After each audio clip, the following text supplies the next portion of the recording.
Selamat datang ke channel Cikgu Mendel. Video kali ini kita akan cuba fahamkan bab ke-10 Kimia dalam Perubatan dan Kesihatan, Sains KSSM tingkatan 4. Jadi kita ada perubatan di sinilah dan ada kimia. Disebut kimia ni selalunya bahan-bahan ubat-ubat yang digunakan dalam jenis perubatan tu. Jadi ada satu lagi jenis sebenarnya perubatan yang tidak menggunakan ubat lah. Apa dia perubatan yang tidak menggunakan ubat ni? Selalunya bomoh. Bomoh ni dia jampi serapah dia. Okey, jampi dia tu lah, doa-doa dia tu yang mungkin dapat membantu orang tu untuk sihat balik. Tak tahulah cikgu secara peribadinya percayalah benda-benda ni ada bomoh ni dia punya kemahiran yang tertentu yang bagusnya, dan banyaknya adalah bomoh palsu lah. Jadi kemungkinan dia punya ilmu tu tak adalah tinggi sangat, tapi dia nak mengubat orang. Jadi bila ilmu tak tinggi sangat nak mengubat orang, kebanyakan yang dia buat tu dia tipu lah. Jadi bila dia tipu ni, kita pun tertipu lah dengan bayaran-bayaran yang dikenakan. Jadi ada macam-macam lah. Kamu boleh buka kat YouTube tu, boleh tengoklah perubatan yang dilakukan oleh bomoh. Ada bomoh ni dia guna pistol budak-budak main tu kan, pergi tembak dekat orang yang sakit ni. Jadi lucu lah pula kan. Jadi ikutlah kepada kamu apa yang kamu percaya. Jadi ada setengah-setengah orang tu memang terkenal dengan perubatan tradisionalnya, dengan keilmuan dia tu. Mungkin boleh lah, tak ada masalah. Tak kisahlah ada agama apa pun, mesti ada bomoh dia. Islam ke, Cina ke, India ke, cikgu percaya dia ada bomoh-bomoh dia untuk mengubat benda-benda yang susah nak dibuktikan secara saintifik ni. Okey, jadi memang ada ya, alam ni dia banyak dimensi. Kita kadang-kadang susah nak faham dimensi yang selain daripada apa yang kita nampak ni.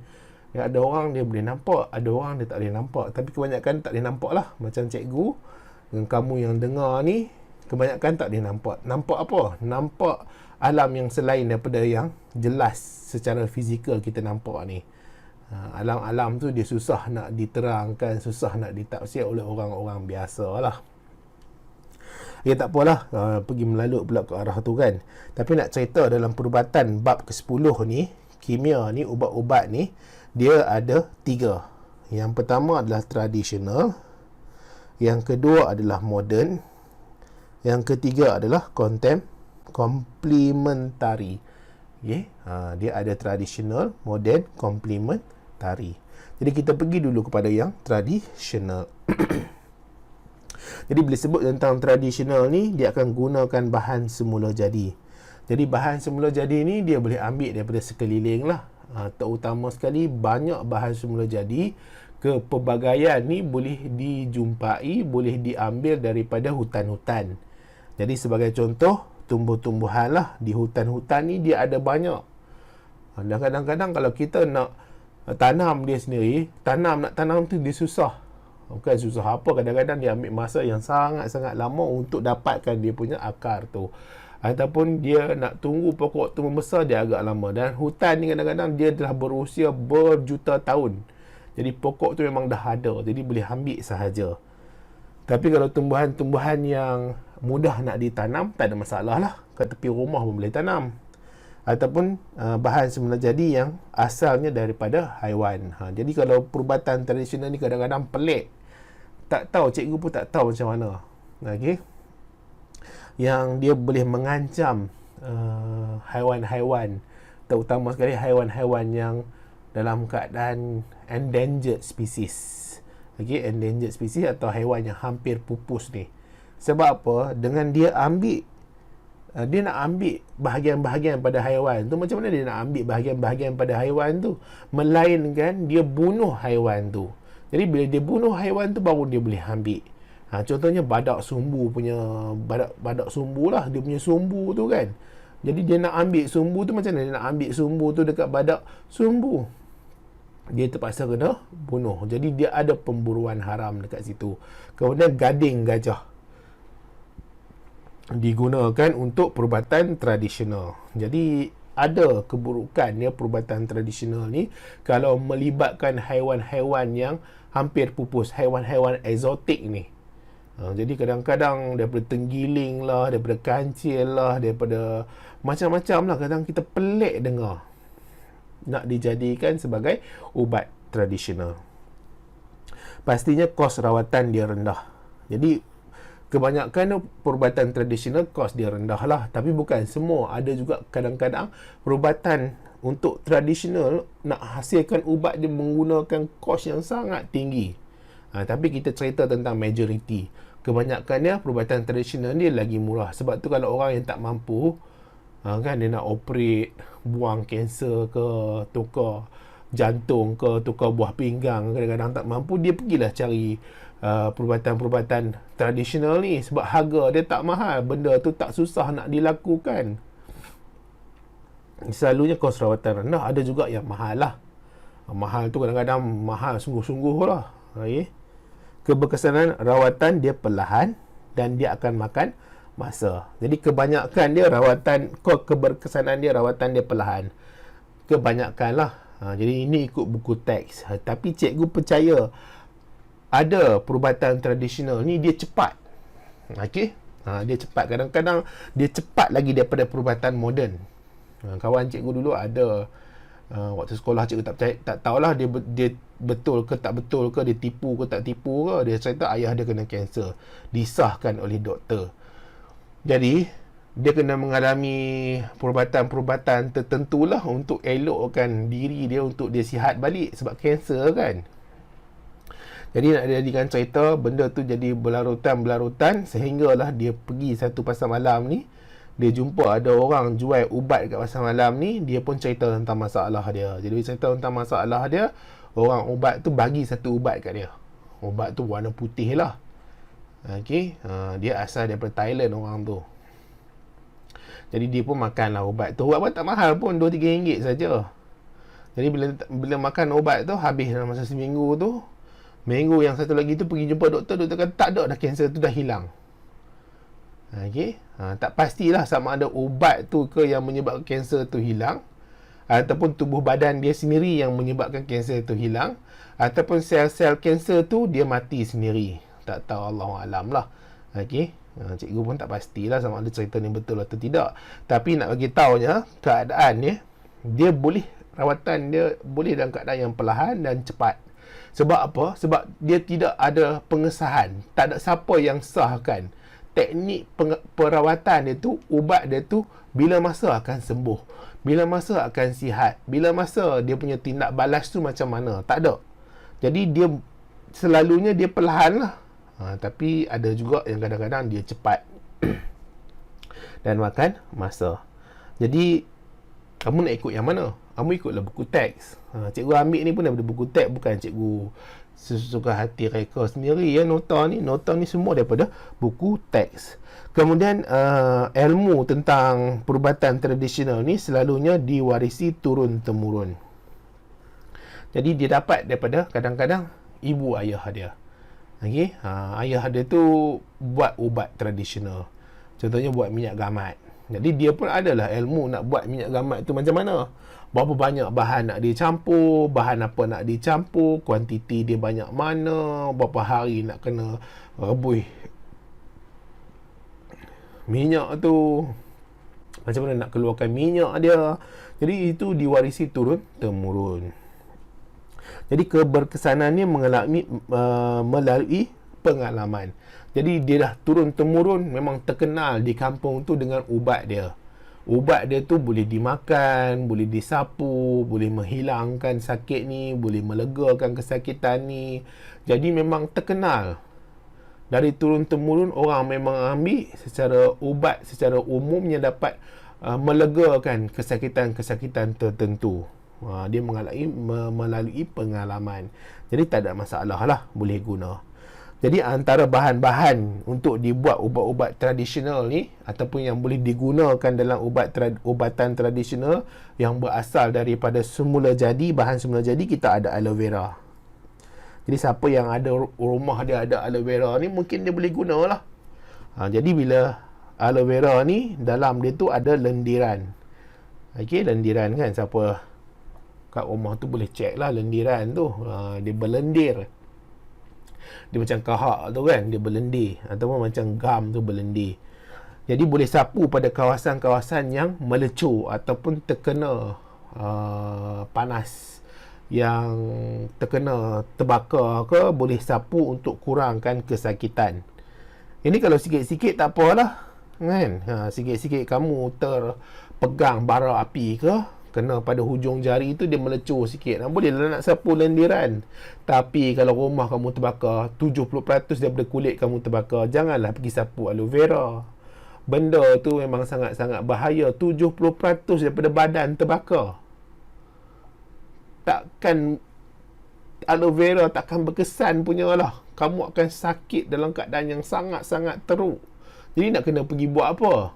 Pergi hospital lah. Call ambulance tu 999 ke 991. Jadi call, bagi tahu yang kamu terbakar, rumah kamu terbakar 90%, 80% ke 70% kulit kamu terbakar. Nak tak nak memang kena dapatkan rawatan. Kalau tidak nanti dia akan ada infection, bakteria akan masuk dalam badan dan akan menyebabkan kematian. Padahal kamu boleh diselamatkan disebabkan kamu tak percaya dengan perubatan-perubatan moden ni, kamu tak pergi hospital, padahal 70% kulit kamu terbakar dah menyebabkan kematian. Tak sepatutnya kamu mati apabila kamu dapat dirawat sebenarnya dengan menggunakan perubatan moden. Tapi kalau setakat terbakar sikit kan, kamu nak buat ayam bakar, kamu apa, hidupkanlah arang-arang tu jadi bara kan, terkenalah sikit kat hujung jari ke, ataupun bara tu melanting kena pada kulit kamu yang kecil je kan. Jadi bolehlah letak, yang tak perlu nak sampai pergi ke hospital kan. Tak ada masalah.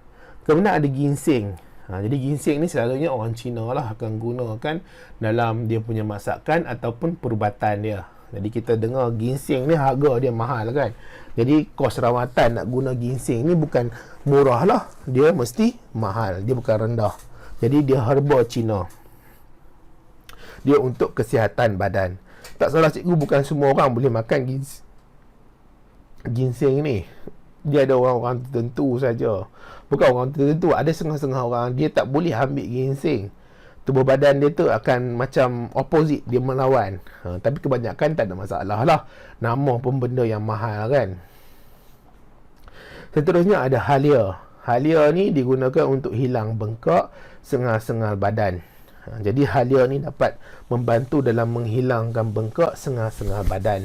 Jadi dia juga membantu dalam hilangkan angin badan. Jadi dalam keadaan kita biasa, kadang-kadang kita berangin tu banyak sungguh. Sikit-sikit keluar angin, sikit-sikit keluar angin. Okey, jadi mungkin boleh ambil lah air halia ke, rebusan halia ni kita makan.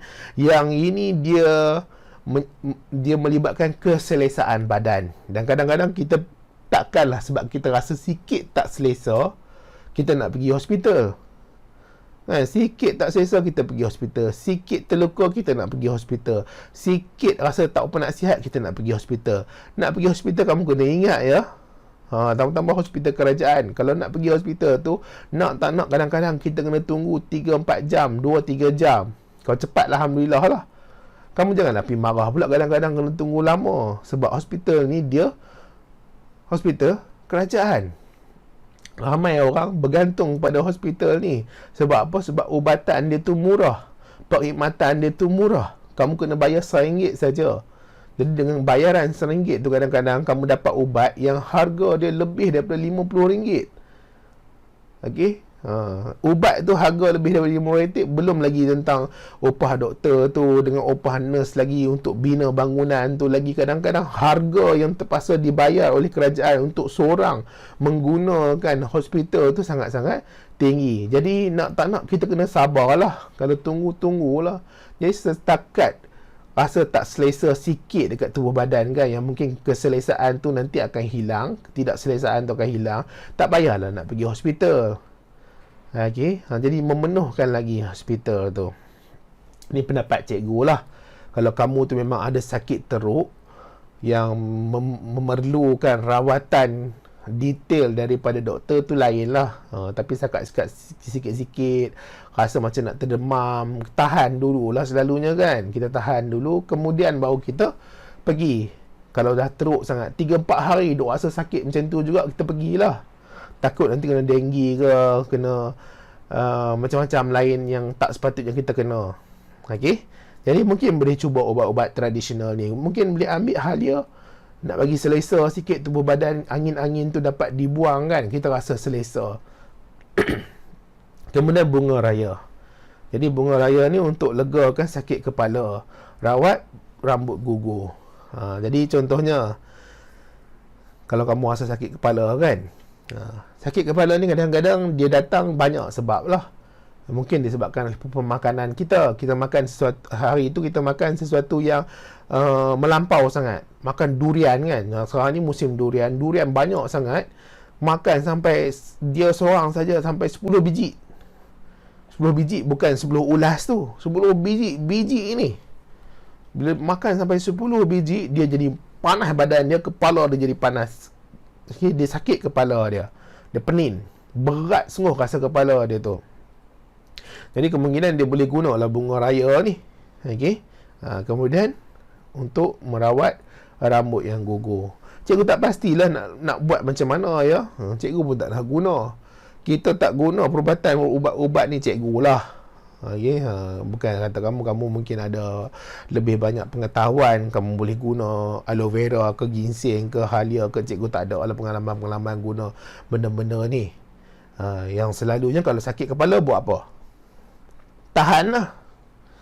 Sebab cikgu pun jarang sakit kepala. Sakit kepala sikit-sikit ni kadang-kadang disebabkan tak cukup tidur ke, ada assignment nak kena buat ke, ataupun ada kerja yang melibatkan kita kena fikir banyak, dia sakit kepala sikit lah, tapi tak adalah teruk sangat. Jadi kita tahan je lah, tak adalah nak buat apa. Jadi nanti dia hilang sendirilah. Tapi ada setengah orang memang dia punya sakit kepala tu sentiasa datang. Okay, migraine kan, dia sentiasa ada. Jadi apa pergantungan dia tu kepada apa? Kepada ubat lah. Paling tidak pun pergi 7-Eleven tu, dia beli paracetamol, beli Panadol. Okey. Kemudian quinina ni kulit pokok Cinchona species. Cikgu pun tak tahu pokok apa ni ya. Tak pernah guna lah. Ni ada dalam buku teks ni, cikgu sebut je lah untuk kamu. Dia adalah ubat bagi malaria.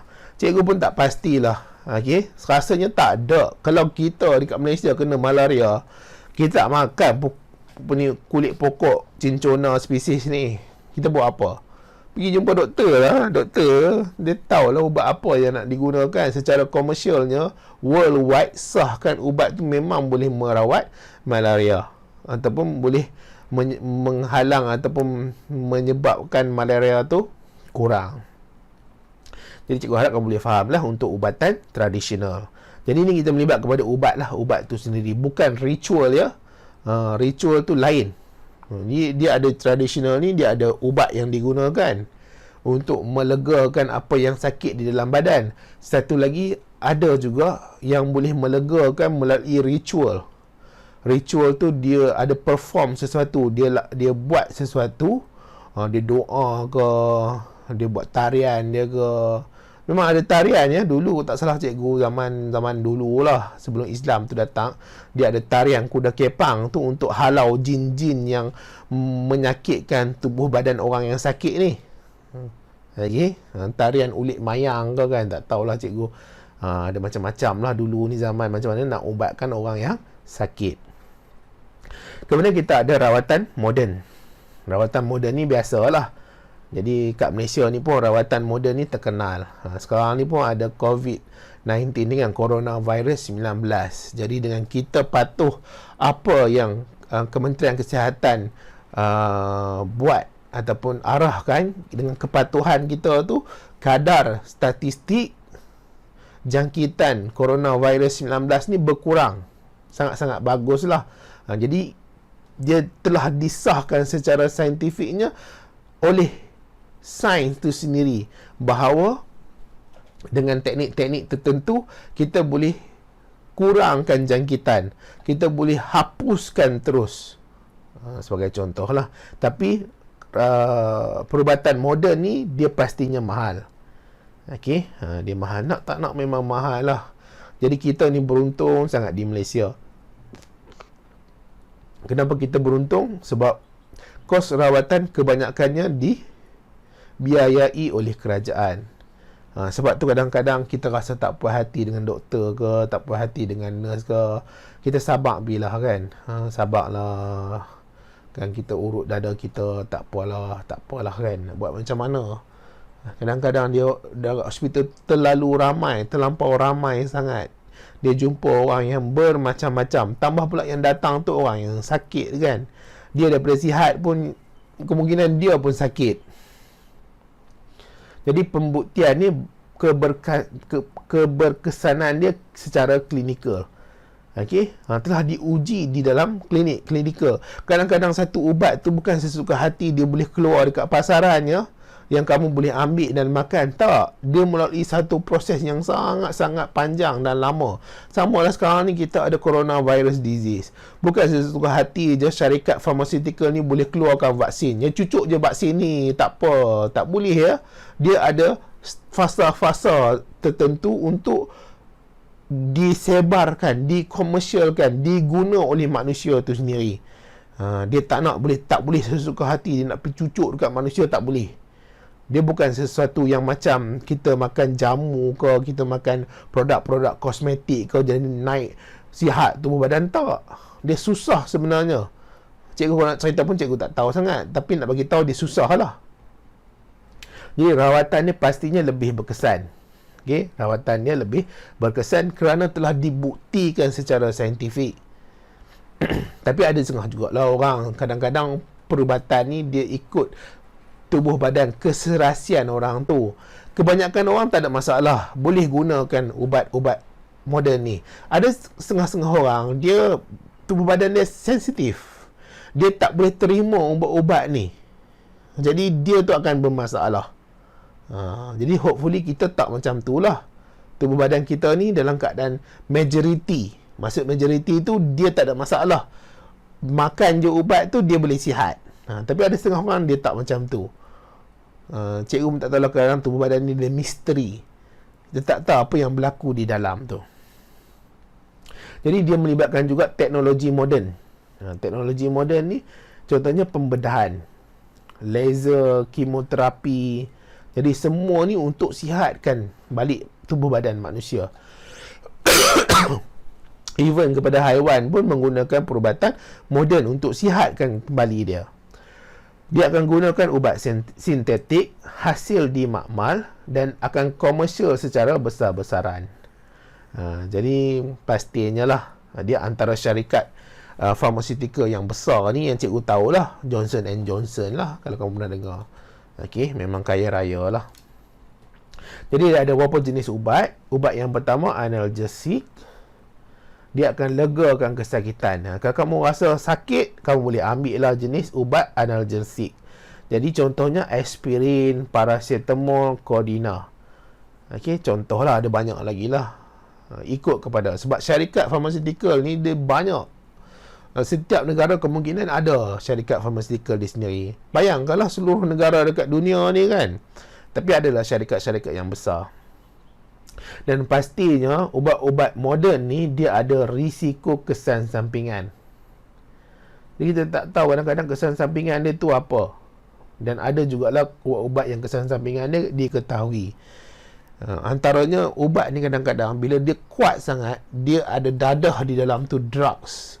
Paling mudah sekali kesan sampingan bagi dadah ni adalah kesan penagihan lah. Okay, dia become addicted to the drugs.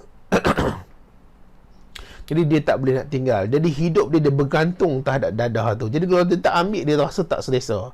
Macam orang merokok lah. Jadi kalau dia dah merokok, bila dia tak ambil rokok, dia tak hisap rokok tu, dia rasa tak selesa. Padahal kita tak perlu pun hidup nak atas kebergantungan kita dengan rokok tu. Sepatutnya tanpa rokok kita boleh hidup, kita boleh berfikir, kita boleh senyum, kita boleh tengok TV, kita boleh makan, kita boleh keluar, kita boleh pergi jogging. Kita tak fikir tentang rokok tu 24 jam. Dia ada setengah orang tak boleh sebab dia hidup terlalu bergantung sangat. Dia nak drive, dia kena merokok. Jadi selepas dia makan, dia nak kena merokok. Dia buang air besar, dia kena merokok. Jadi hidup dia terpaksa kena bergantung dengan rokok tu. Jadi cikgu sangat-sangat haraplah siapa pelajar-pelajar yang dengar video ni, janganlah merokok. Kita hidup ni kalau boleh kita nak bergantung dengan apa yang kita ada. Tak terlalu bergantung dengan benda-benda bahan-bahan kimia yang kemungkinan yang pastinya membahayakan tubuh badan.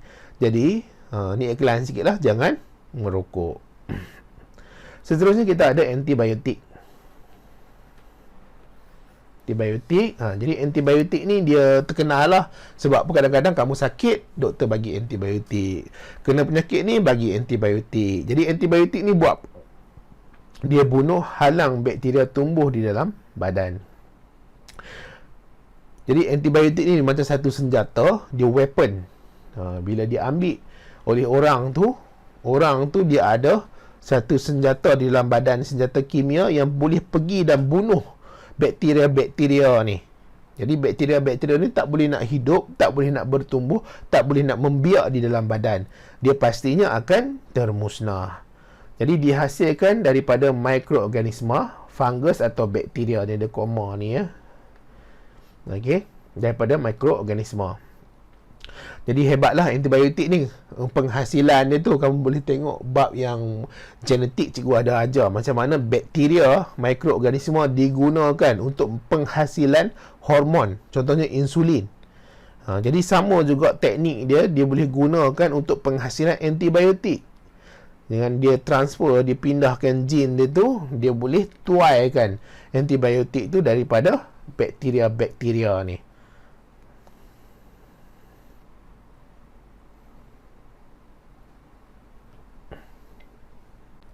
Kemudian dihasilkan dari sintesis bahan kimia. Jadi juga ada juga antibiotik yang dihasilkan daripada sintesis bahan kimia. Jadi dihasilkan di makmal lah. Samalah juga dihasilkan dari mikroorganisma, fungus, bakteria. Ni pun dihasilkan di makmal.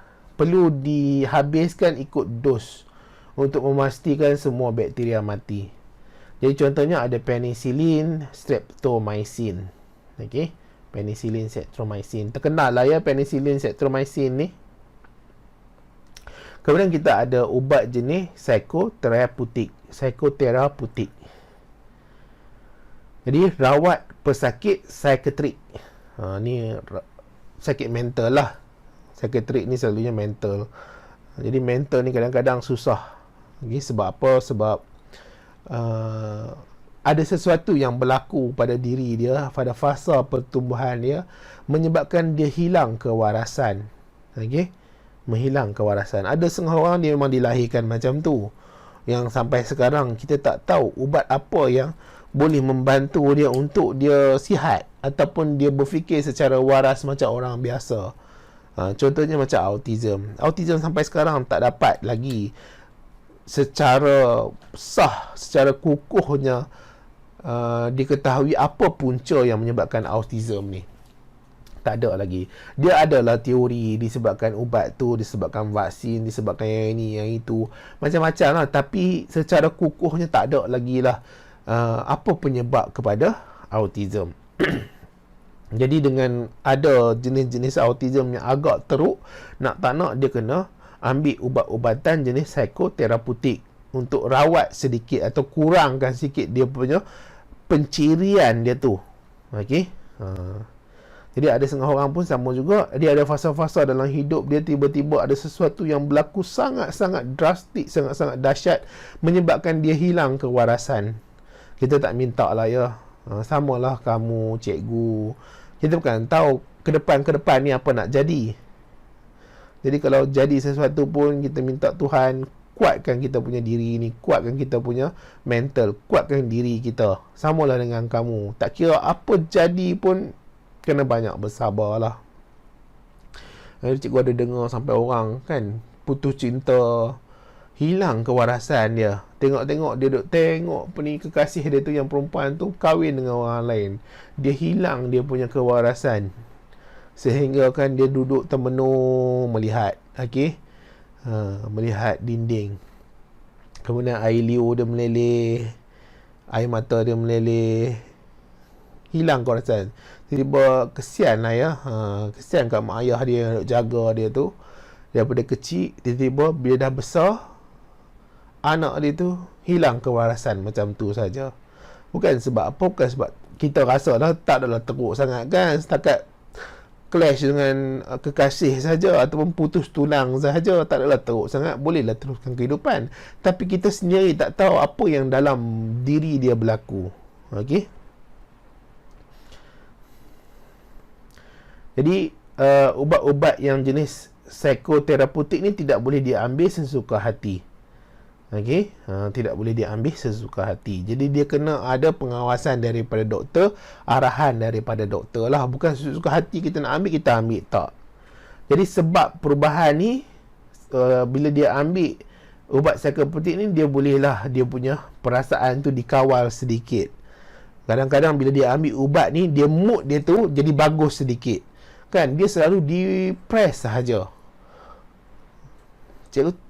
Cikgu tak ada pengalaman lah. Cuma kadang-kadang biasalah kita ni manusia, kadang-kadang kita rasa tertekan tu mesti ada. Okey? Rasa tekanan di dada tu mesti ada bila sesuatu tu, mungkin kita tak dapat sesuatu tu. Ataupun ada perkara-perkara tertentu mengganggu kita punya emosi. Jadi kita nak keluar daripada keadaan tu, kecelaruan tu, kebimbangan tu. Jadi ada setengah orang, dia nak cepat. Jadi dia ambil lah ubat-ubat psikoterapeutik ni. Jadi dia boleh ubah sedikitlah perasaan dia, dia ubah sikit pemikiran dia, ubah sikit kelakuan dia. Tapi untuk orang yang biasa macam kita ni, kita boleh kawal ni, kita tak ada masalah ni. Jadi tak kira susah macam mana pun, kita boleh tetap teguh hadapi kesusahan tu. Tak ada masalah lah, kita tak perlu bergantung dengan ubat-ubat ni. Tapi ada setengah orang dia tak boleh. Dia become terlalu ekstrim sangat. Jadi dia kena ambil jenis-jenis ubat-ubat ni yang boleh membantu sedikit perasaan dia, pemikiran dia, kelakuan dia. Dia ada jenis stimulan. Okay, ubat psikoterapeutik ni ada jenis stimulan. Dia rangsa akan aktifkan otak, badan dan perasaan dia akan diaktifkan. Contohnya amfetamina. Seterusnya ada antidepresan. Dia akan kawal kemurungan. Di orang ni dia murung. Murung ni kadang-kadang kita pun susah lah. Cikgu pun tak ada apa kata, tak ada pengetahuan yang mendalam. Nak cerita lebih-lebih pun tak berani sangat. Tapi ada orang yang dia jalani kemurungan ni cukup lama, sepanjang hayat dia murung. Kita rasa bila duduk dalam kelas tu dia sorang-sorang, tak bergaul dengan orang, tak bercakap dengan siapa-siapa. Boleh tengok muka dia sedih saja. Okey. Dia kemurungan, dia menghadapi kemurungan. Jadi pastinya lah ada sesuatu yang berlaku dalam fasa pembesaran iaitu yang menyebabkan dia murung.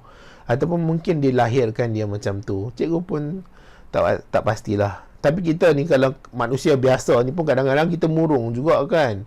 Tak tahulah tiba-tiba hari tu bangun daripada tidur kita rasa macam tak semangat lah, rasa sedih yang kadang-kadang tak logik lah, melampau-lampau sangat. Contohnya ada ubat yang dipanggil sebagai amitriptyline. Banyak jenis ubat lah.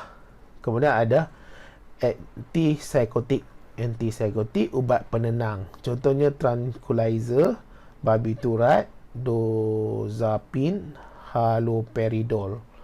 Okey, ni jenis untuk psikoterapeutik. Ni dadah lah ya, drugs. Okey. Kamu pun janganlah kata apa terlalu sangat. Contohnya macam nak study kan, terlalu risau sangat, tak boleh nak perform ke apa. Tenangkan diri. Kata apa? Sedut udara tu bagi dalam, tenangkan fikiran. Jangan terlalu memaksa diri. Santai-santai saja. Contohnya macam kamu tak faham apa yang cikgu ajar ni kan, santai je lah dulu. Okey, tinggal 2-3 hari. Kemudian kamu dengar balik. Okey, cuba dengar balik. Kalau tak faham juga, tinggal terus lah. tunggulah apa yang cikgu kat sekolah tu nak ajar kan. Jadi dengar apa cikgu sekolah tu nak ajar. Kalau tak faham juga, cuba ulang balik ke video ni. Ataupun kamu cuba baca ke buku teks ni kan. Cubalah usahakan. Kalau tak faham juga, mungkin boleh ambil tuition center ke, pergi kat tuition ke. Kalau betul-betul lah kamu rasa kamu nak cuba sedaya upaya untuk cemerlang bagi SPM ni. Kamu kalau tak usahakan untuk SPM, kamu nak buat apa sekarang ni kan? Sebab kamu pun umur 14 pula, umur 16, umur 17 tahun. Apa yang perlu kamu buat sekarang ni? Kamu punya exam tu lah untuk SPM kamu. Lainlah kalau kamu dah kerja, ada kerjaya ke, yang nampak macam masa depan yang cerah ke, tak ada masalah lah. Kesan penyalahgunaan ubat-ubatan. Kesan ni dia boleh menyebabkan kematian. Pastinya lah kalau ambil dos yang berlebihan kan. Dadah-dadah ni kalau ambil dos yang berlebihan, dia boleh menyebabkan kematian. Pastinya lah. Cikgu doa lah tak ada lah berlaku kepada sesiapa yang dengar video cikgu ni. Cikgu doa baik-baik je untuk kamu. Okay, cemerlang dunia dan akhirat. Kemudian lama-kelamaan bila terlalu banyak sangat guna ubat-ubatan ni, jadi tidak berkesan dah. Contohnya orang tu kalau sakit kepala je, dia ambil aspirin, dia ambil Panadol. Jadi dah selalu sangat ambil Panadol.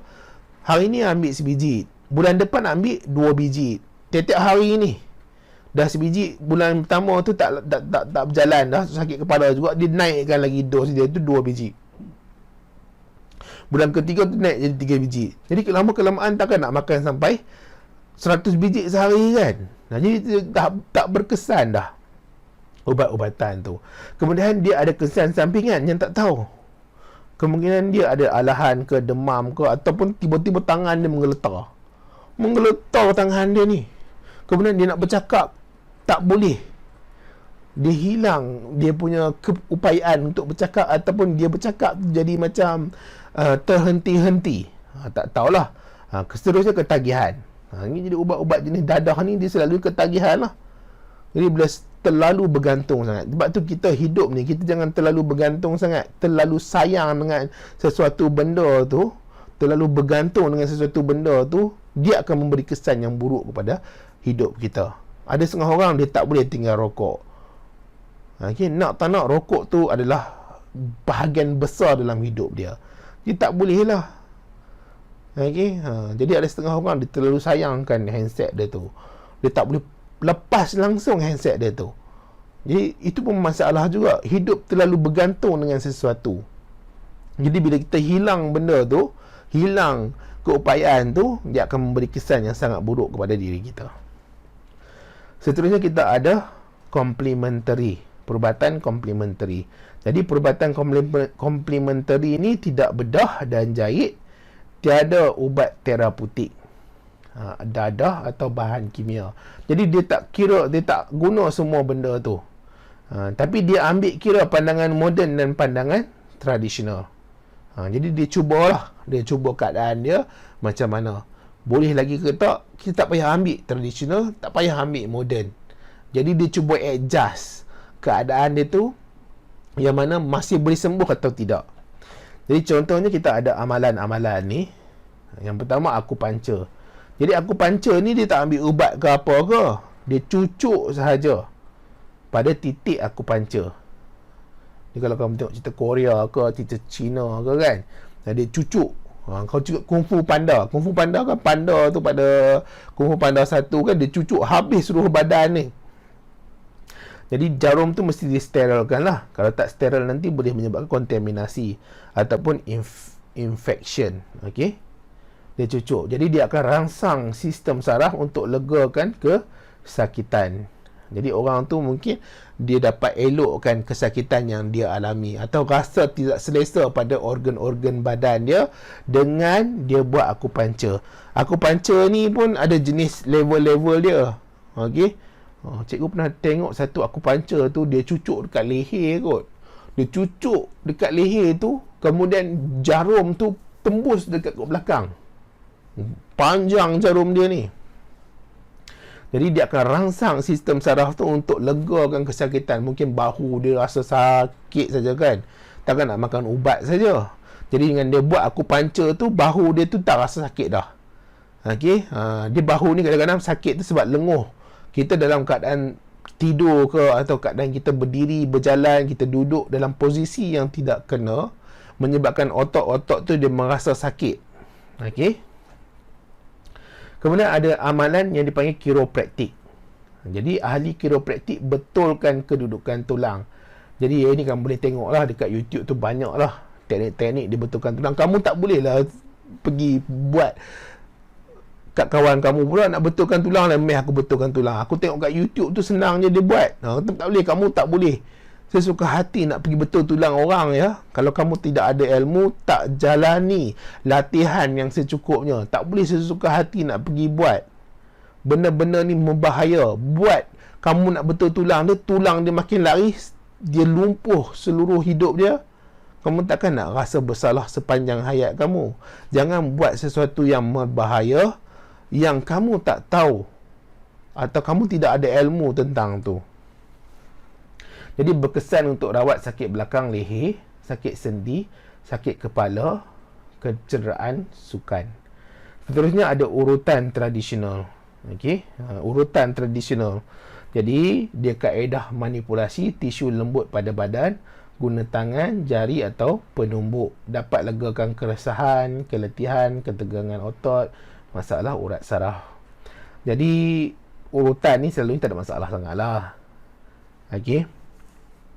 Contohnya kawan kamu mengantuk kan, jadi kamu urut sikit bau dia tu, boleh lah, tak ada masalah sangat. Bukannya kamu nak pergi lukakan dia kan. Kamu pun urut, tak adalah kamu picit sampai terkeluar bau dia ke, tak ada lah. Setakat nak bagi kata cas-cas positif negatif tu bertemu, dia segar balik ke dengan urutan kamu tu. Jadi tak ada masalah lah. Tapi ada urutan tradisional ni, dia belajar lah macam mana nak legakan kesakitan pada bau, legakan kesakitan pada tumit. Seterusnya homeopati. Jadi ubat berdasarkan gejala sakit. Okey. Ubat untuk kuatkan tubuh badan lawan penyakit. Jadi kita ada homeopati. Cikgu pun tak adalah secara detail tahu sangat tentang homeopati ni, tapi apa yang dengar-dengar lah.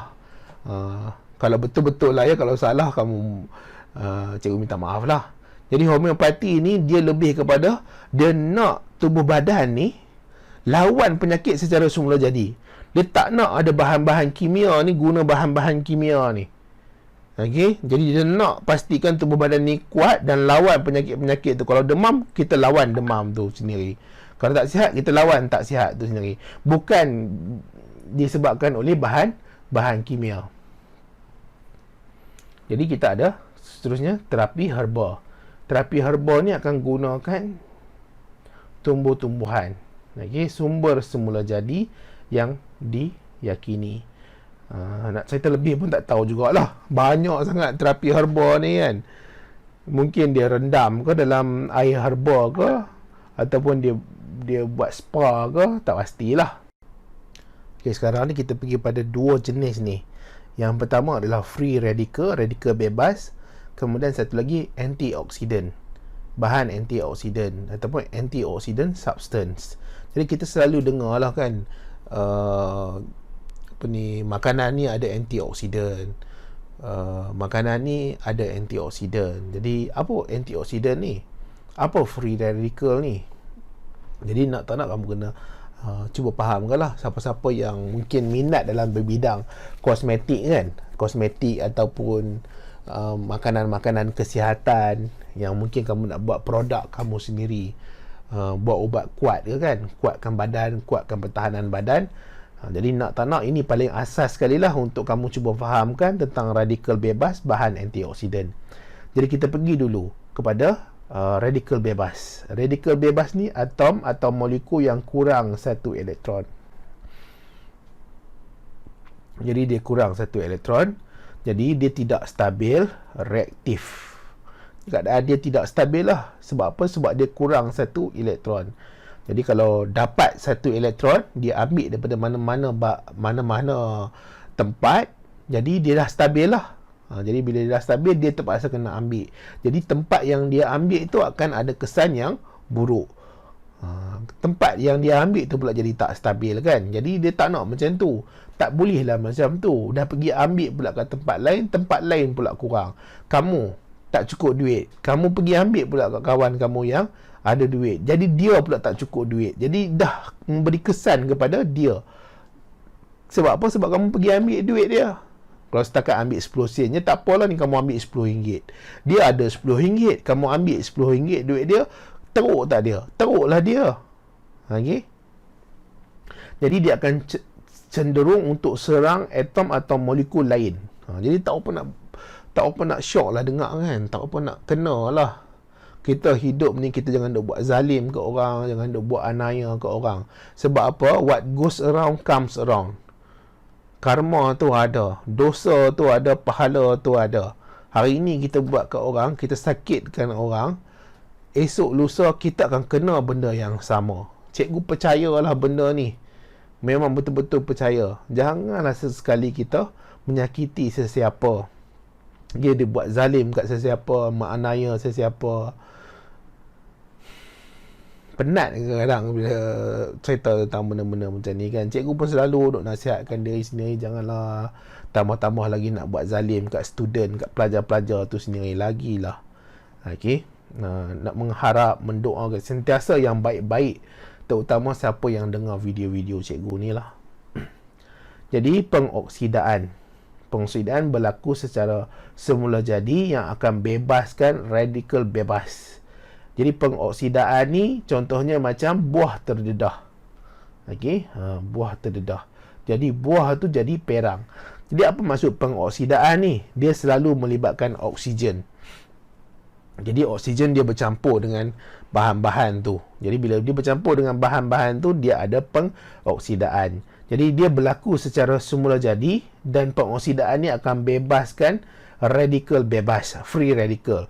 Jadi dia bebaskan radikal bebas ni adalah atom atau molekul yang kurang satu elektron. Jadi pada proses tu dia akan bebaskan atom atau molekul yang kurang satu elektron yang tidak stabil.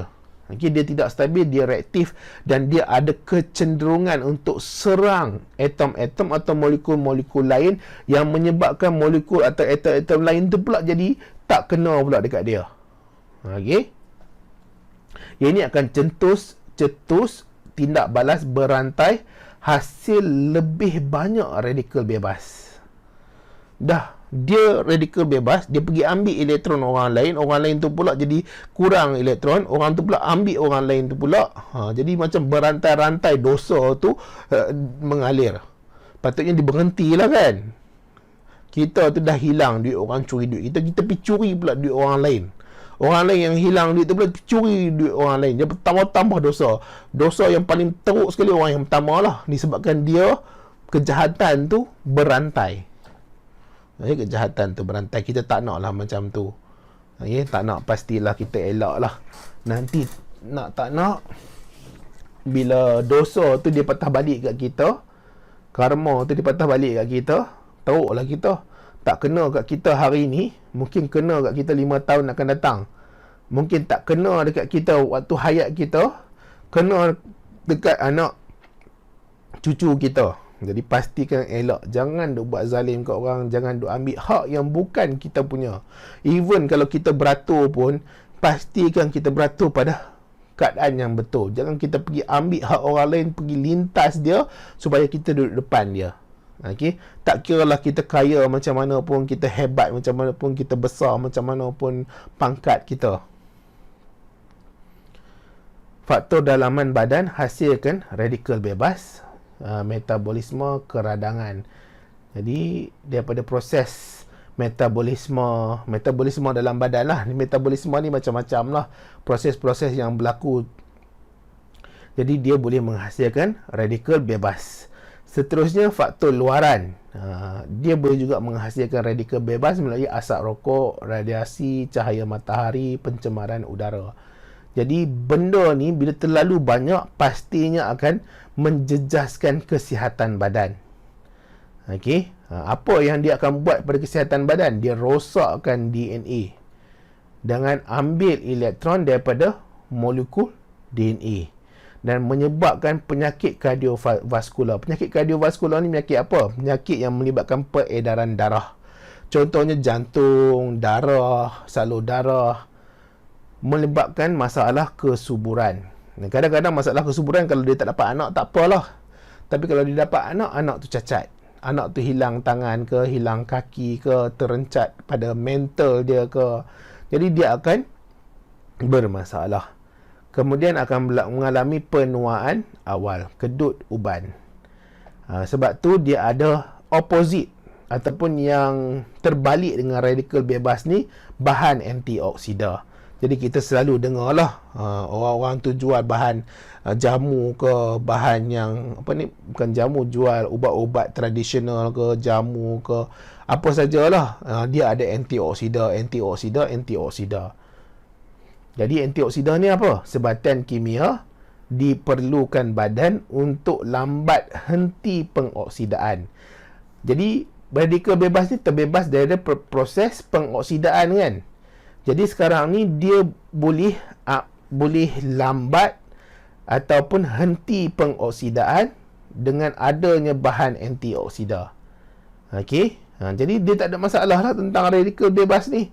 Sebab bahan antioksida ni akan atasi masalah radikal bebas. Okey, dengan macam mana dia atasi masalah radikal bebas, dia lambat hentikan pengoksidaan. Jadi bahan-bahan apa yang antioksida ni? Ada beta carotina, makanan warna merah, kuning atau jingga. Ni selalu sayur-sayuran lah. Lobak merah, mangga, keledek. Lepas tu lutein, sering kait dengan mata yang sihat. Sayur hijau, bayam, kobis, brokoli. Kemudian ada lycopene, ada buah, betik, jambu batu, tembikai, tomato, oren. Kemudian vitamin C, vitamin larut dalam air, contohnya buah. Vitamin E dikenali sebagai alpha tocophenol.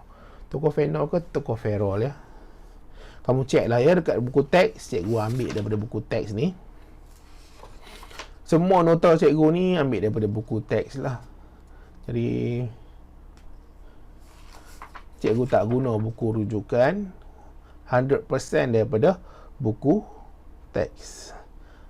Ferol, betul lah, R, tocopherol. Minyak kelapa sawit, minyak jagung, minyak kacang soya, aprikot, brokoli, kacang, mangga. Memang banyak nak kena ingat ya. Okay, tak upayalah. Kamu nak belajar, kamu nak exam, tak nak usahakanlah macam mana nak bagi ingat. Mungkin ada cikgu-cikgu yang bagus dekat YouTube ke kan. Bolehlah dengar juga video-video diorang macam mana nak bagi ingat. Cikgu ni nak bagi faham je. Cikgu tak adalah tujuan utama ni nak bagi kamu ingat, nak bagi faham. Dan kemungkinan daripada kefahaman tu membantu sikit sebanyak untuk ingatan kamu. Tapi kalau ada teknik yang lagi mudah, pergilah belajarlah kan, tak rugi belajar. Tindak balas radikal bebas, jadi sebatian akan stabil. Jadi bahan antioksida ni akan tindak balas dengan radikal bebas. Jadi sebatian tu akan stabil. Jadi semua kesan-kesan ni takkan berlaku lah. Sebab apa? Ada bahan antioksida daripada pemakanan. Okey, daripada pemakanan. Seterusnya ada produk kesihatan. Produk kesihatan ni macam-macam lah kan. Jadi kalau kamu dapat hasilkan satu produk kesihatan yang bagus untuk digunakan oleh orang-orang yang tak apa nak sihat ni, selalunya orang tak apa sihat ni siapa dia? Orang tua lah. Yang atas daripada umur 60 ni kadang-kadang sakit lutut, pening kepala, susah nak berjalan, tak bersemangat, tak bertenaga. Jadi kamu hasilkan produk-produk tertentu, pastilah dia orang nak belilah. Dia orang kan banyak duit. Duit pencen lah, duit macam-macam lah duit dia dapat kan. Jadi dengan duit yang ada tu, dia beli produk-produk kesihatan ni untuk bantu kesihatan tubuh badan dia. Jadi kalau kamu keluar nanti, kamu bercita-cita nak hasilkan satu produk, antara yang boleh laku dengan banyaknya lah produk kesihatan lah. Sebab tu banyaklah bos-bos kosmetik ni nak jual produk kesihatan. Bahan aktif, komponen tertentu punyai kesan sembuhan dan cegah penyakit. Jadi Produk kesihatan ni ada jenis yang digunakan bahan aktif yang mempunyai kesan sembuhan dan cegah penyakit. Produk jenama berbeza, produk aktif tetap sama. Okey, jadi produk ni kadang-kadang dia jenama berbeza tapi dia guna bahan aktif tu, jadi tetap samalah. Okey, kemudian ada juga yang guna 2 atau lebih produk aktif. Okey, yang ini akan membahayakan orang yang menggunakan. Okey, orang yang menggunakan. Jadi produk aktif ni macam-macam lah ya, bahan aktif. Kamu boleh tengoklah dekat dalam buku teks muka surat 271. Disebut tentang bahan aktif ni komponen tertentu yang mempunyai kesan sembuhan dan cegah penyakit. Jadi boleh gunalah, tapi dia mesti berdasarkan peraturan yang dikeluarkan oleh Kementerian Kesihatan. Boleh guna. Tapi di sini dia beritahu kadang-kadang pengusaha-pengusaha, pengeluar produk kesihatan ni, dia guna 2 atau lebih bahan aktif, produk aktif dalam dia punya ubat dia tu, dalam dia punya suplemen dia tu, dan ini membahayakan. Okey, membahayakan orang yang ambil. Jadi dia permintaan pastinya tinggilah, sebab untuk pulih sakit, jamin tembusaran normal, tingkat dan cegah penyakit, gaya hidup. Sibuk bekerja, tidak sempat nak bersukan. Jadi dia ambil ubat sahaja, dia rasa sihat lah. Tapi kadang-kadang kena hati-hati juga dengan bahan-bahan aktif ni. Apabila dia bercampur banyak sangat, dia jadi penin. Tubuh badan pun penin nak proses macam mana. Daripada sepatutnya dia sihat, jadi dia tak sihat, dia sakit. Jadi kena hati-hati.